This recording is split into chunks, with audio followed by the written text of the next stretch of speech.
Welcome to the Relevance Report, where we explore the relevant stories that are shaping our world today. I'm Declan McKellen, your host this week.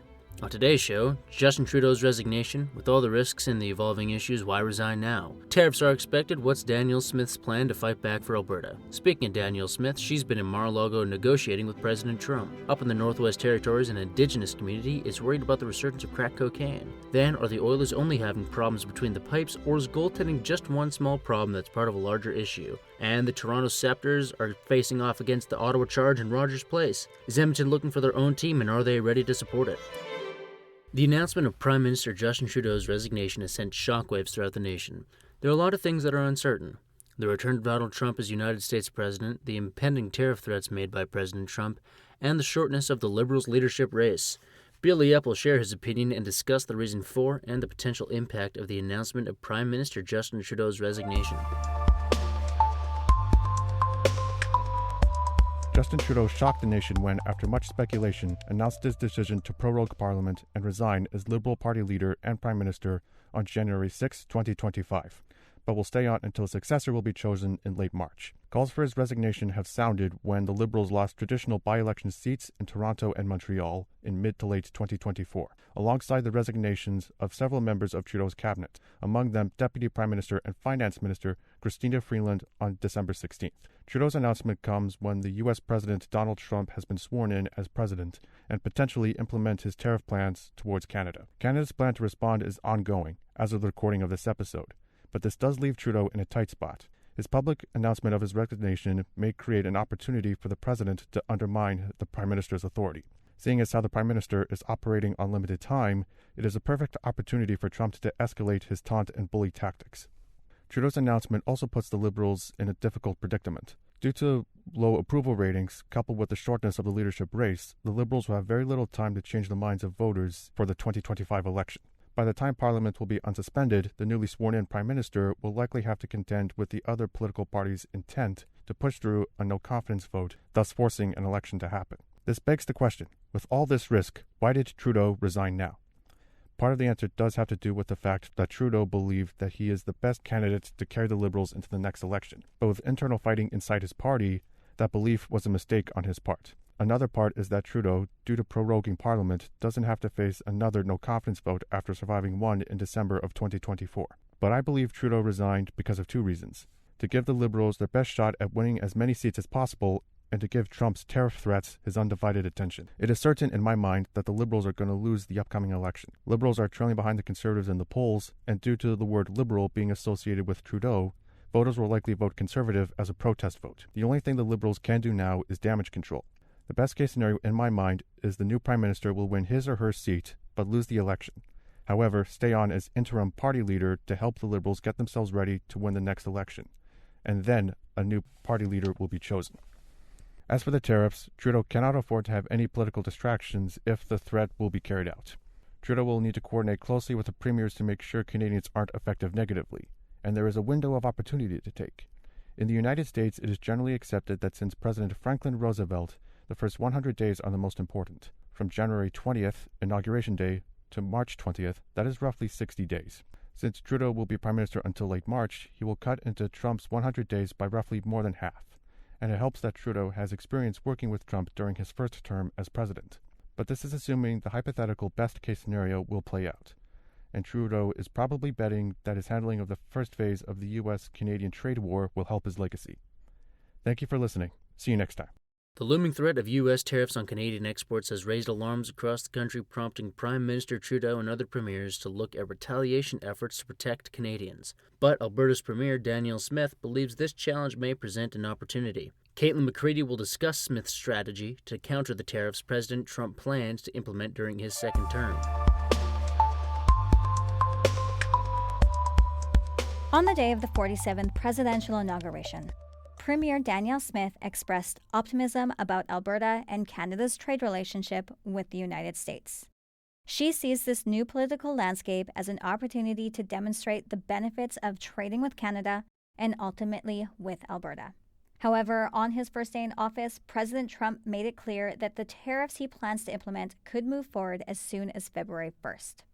Throughout the tariff discussions, Smith has maintained a diplomatic stance. refusing to specify a concrete plan for dealing with the tariffs once they are implemented. Instead, she aims to turn this potential economic conflict into a bargaining chip. But with tariffs potentially rising costs on everyday goods, will this approach protect Alberta's economy or make life more expensive for its residents? Smith believes Alberta's vast oil reserves provide a strategic advantage in trade negotiations. The U.S. imports millions of barrels of oil daily, and she believes Alberta is well positioned to meet the demand. Despite these looming tariffs, Smith refuses to state what her backup plan is and is instead focusing on leveraging Alberta's resources as a mutually beneficial deal for all involved. She argues that President Trump, a dealmaker at heart, will see her proposal as a win-win for both sides. A day after inauguration, Smith stated Canada is far more reliant on goods from America than they are from us, suggesting that the tit-for-tat tariff war that the Prime Minister and other premiers are proposing as a retaliation effort will not go well for us. While Prime Minister Justin Trudeau is considering how tariffs will impact Canadians, Smith insists on finding common ground with the U.S., saying that if tariffs are coming, she will be working with her contacts in Washington to find carve-outs to minimize the damage. Smith's confidence hinges on Alberta's oil, stating that if Trump wants energy security, Alberta is the answer. She points out that the U.S. uses 21 million barrels of oil a day and can only produce 13 million, making Alberta a critical supplier, stating that the U.S. administration knows who Alberta is and they know we have a lot of oil and gas. However, Trump has said that the Canadian tariffs have nothing to do with forcing trade talks, and this means Danielle Smith's strategy is lacking leverage. Albertans deserve more, and if tariffs are imposed without further negotiations, her approach may not be enough to shield Alberta's economy. What do tariffs mean for Albertans? If tariffs are implemented, Albertans could face rising prices on a wide range of goods and services. Since 1989, most U.S. agricultural products have entered Canada duty-free under the North American Free Trade Agreement. With new tariffs in place, the price of everyday items like breakfast cereal, cosmetics, fruit juice, alcohol, clothing, seafood, and streaming services like Netflix and Amazon Prime could rise sharply, impacting households across Alberta. In a time of economic uncertainty, Alberta's oil may be its trump card in trade talks, but will it be enough to avoid a trade war? Or will tariffs deal a harsh blow to an already fragile economy? This situation is still evolving, and the outcome remains uncertain. After President Donald Trump's inauguration to his second term as President of the United States and his threats of day one tariffs on Canadian imports and exports, we saw Alberta Premier Danielle Smith conversing with the President at his estate in Mar-a-Lago. The Premier opposes Prime Minister Trudeau's position on employing counter-tariffs and instead seeks alternative forms of negotiation with President Trump. Travis McKim gives you the rundown of what Danielle Smith is doing in Mar-a-Lago and what it could mean for regular Albertans, as well as his opinion on its potential impact.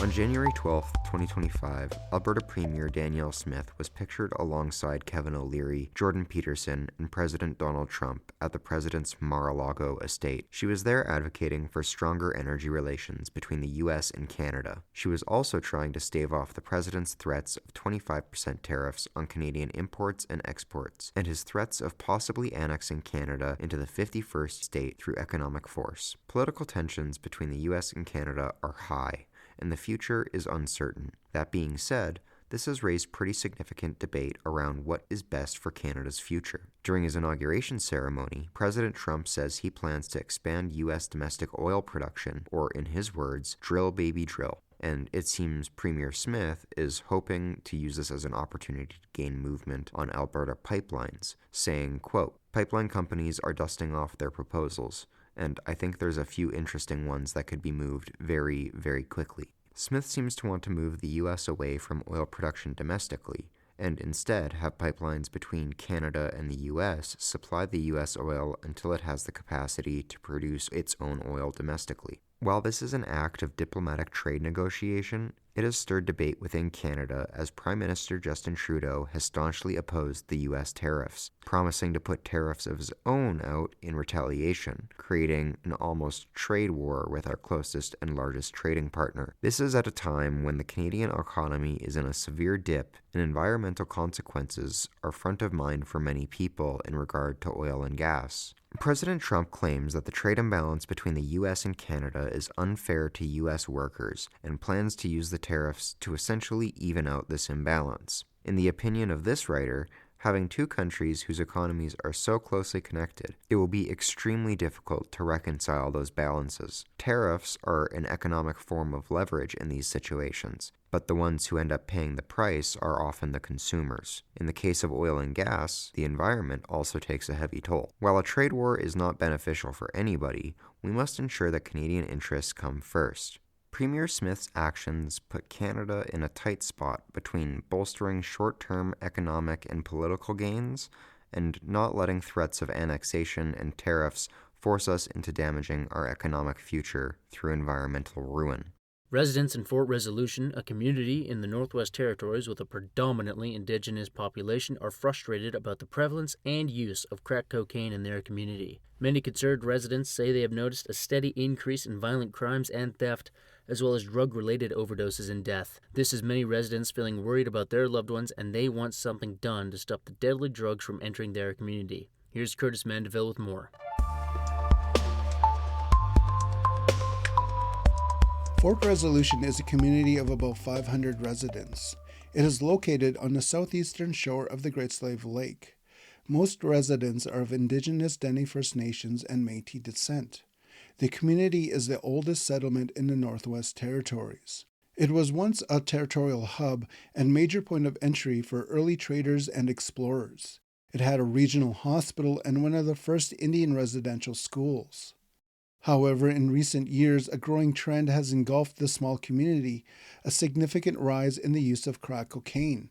Young single parents and couples in their 20s and 30s, and even elders who are in their 60s and 70s, have fallen victim to crack cocaine addiction. Their addiction has led to many wasting all of their money, selling off all of their possessions, stealing, and at times exchanging sex for money to buy crack cocaine. Serious violent crimes are also on the rise. In the summer of 2023, many residents received over $40,000 as part of a settlement between the local First Nations band and the federal government. The sudden influx of money led to concerns about a rise in potential drug overdoses and even death. Naloxone kits were made readily available. Rumors about local drug dealers stocking up their supply to cash in were well known. Unfortunately, the news also attracted the attention of some outsiders. Later that year, a 25-year-old man from Edmonton, Alberta, was charged in the community for uttering threats against a person, assault with a weapon, possession of a weapon for a dangerous purpose, and possession of property obtained by crime. There was an arrest warrant issued against him after he failed to appear in court. Last year, the same man was placed on Canada's 25 Most Wanted list after an arrest warrant was issued in relation to an August 2023 shooting at the West Edmonton Mall. He was arrested earlier this month, just an hour and a half's drive from Fort Resolution in the town of Hay River.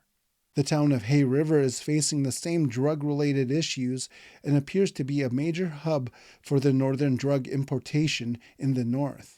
Now, trying to make a dent in the impact of illicit drug use is a real challenge. This is likely due to a lack of resources and lack of persons willing to provide the witness evidence necessary to pursue such charges and arrests. The community only has 3 RCMP police officers overseeing everything that happens in the community. So trying to disrupt the flow of drugs into the community is not an easy task. Those in recovery are equally challenged. Many users must attend treatment centers over 1,000 kilometers away, which can be a very lonely and trying experience. It can take over a year before a person is granted entry into a treatment facility program. And for those returning from treatment, they are faced with various traumas and triggers that make them vulnerable to relapsing. Many must cut themselves off from family members and childhood friends just to stay sober. The bottom line is there is no easy way out.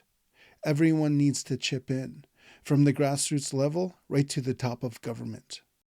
Like some of you, I'm an Oilers fan, and if you're like me, you read, listen, and watch a lot of content about the Oilers, and one point of discussion keeps coming up: goaltending. It's been a controversial topic when it comes to the Edmonton Oilers. Some publications worry that our starter, Stuart Skinner, and our backup, Calvin Pickard, aren't good enough to take this team to a Stanley Cup. I wonder if goaltending is just one problem that's part of a larger issue.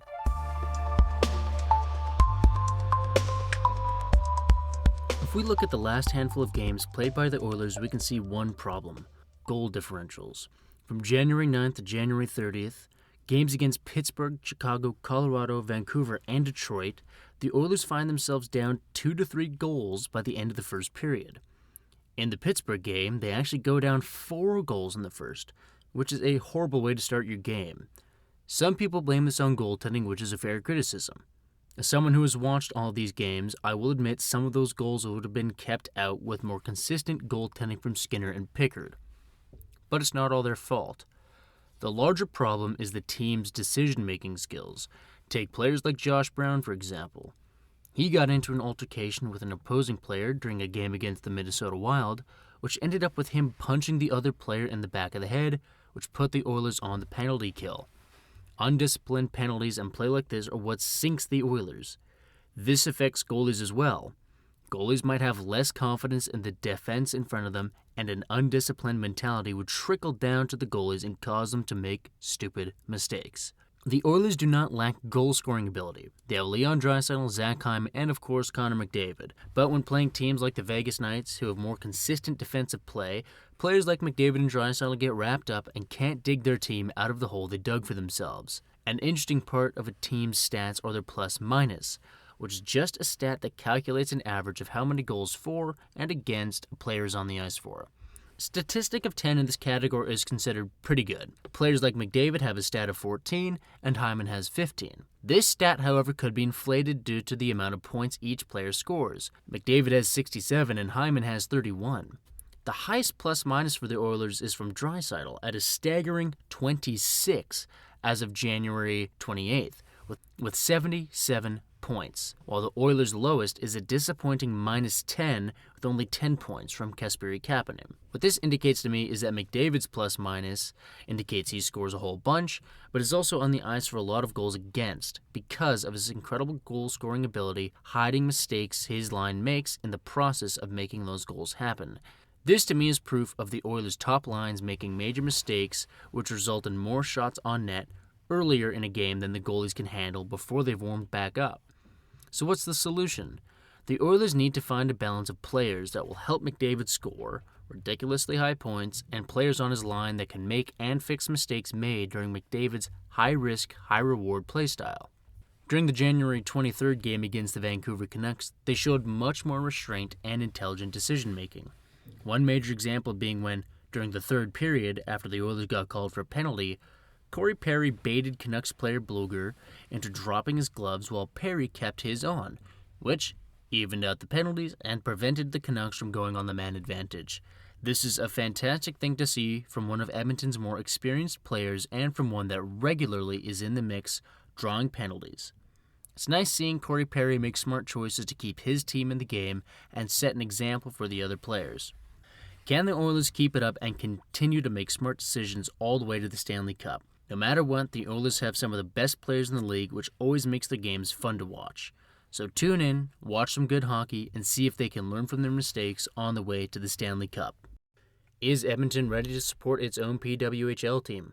Avery Chilton explores the upcoming game between the Toronto Scepters and the Ottawa Charge that will be hosted here in Edmonton and what this event could mean for the future of women's sports in Edmonton.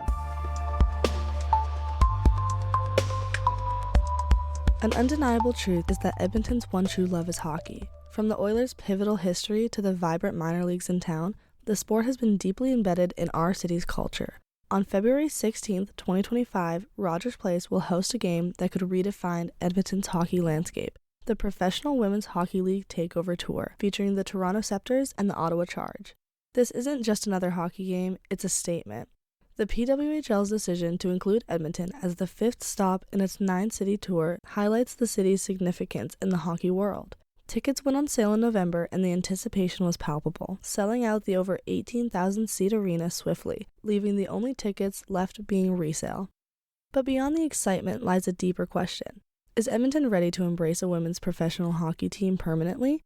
The demand for women's hockey and women in the realm of hockey is on the rise. The PWHL, established in 2023, has been pivotal in elevating the women's game, providing a platform for these elite athletes to showcase their skill, captivating fans across North America. Women like Jessica Campbell made history this 2024-25 season in the NHL by stepping into the role of assistant coach for the Seattle Kraken. She's the first female coach in the NHL, but not the last. Women are not only being represented, but supported more now than ever in the game, and this tour is the perfect example of it. Hosting this landmark game offers Edmonton a unique opportunity, not just to showcase its love for hockey, but to inspire the next generation of female athletes. Edmonton is already home to a thriving women's hockey community led by organizations like the Edmonton Female Hockey Alliance, which has been instrumental in developing young talent and fostering a passion for the sport. The sold-out arena is more than just a successful event for the city. It's a foot in the door for our very own team. It sends a powerful message to the PWHL and beyond. Edmonton is not just a hockey city, it's a community that pushes equality, opportunity, and progress in sports. For the young girls lacing up their skates at local ranks, dreaming of one day playing professionally, February 16th will be a milestone moment. The presence of the PWHL here is proof that their dreams are valid, that a hockey career isn't just a possibility, it's a future that Edmonton is ready to embrace. As the Scepters in charge take to the ice on February 16th with a packed Rogers Place, we are not just cheering for the game, but cheering for the potential it represents. This showcase highlights the growth and future of the game in oil country. Edmonton, the puck is in our zone. Let's prove that we're ready to support the stars of today and inspire the stars of tomorrow. Truly ready to make Edmonton the city of all champions. Thanks for joining us for the Relevance Report. This week's episode was produced by Avery Chilton, Travis McKim, Declan McCallion, Caitlin McCready, Billy Epp, and Curtis Mandeville.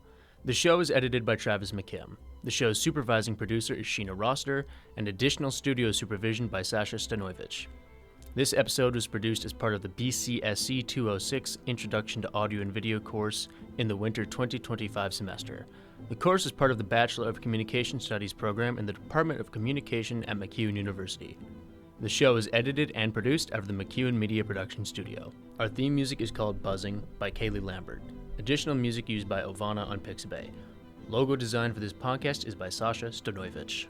This podcast was recorded on Treaty 6 territory, the traditional and ancestral territory of the Cree, Dene, Blackfoot, Saulteaux, and Nakota Sioux. We acknowledge that this territory is home to the Métis settlements and the Métis Nation of Alberta, Districts 9, 10, and 11 within the historical North Saskatchewan River Territory. Don't forget to subscribe to the Relevance Report on Apple Podcasts, Spotify, or wherever you get your podcasts. And if you like what you heard, please leave us a review and rating. It really helps people find the show. Please join us again next week when we report the relevant stories that are shaping our world.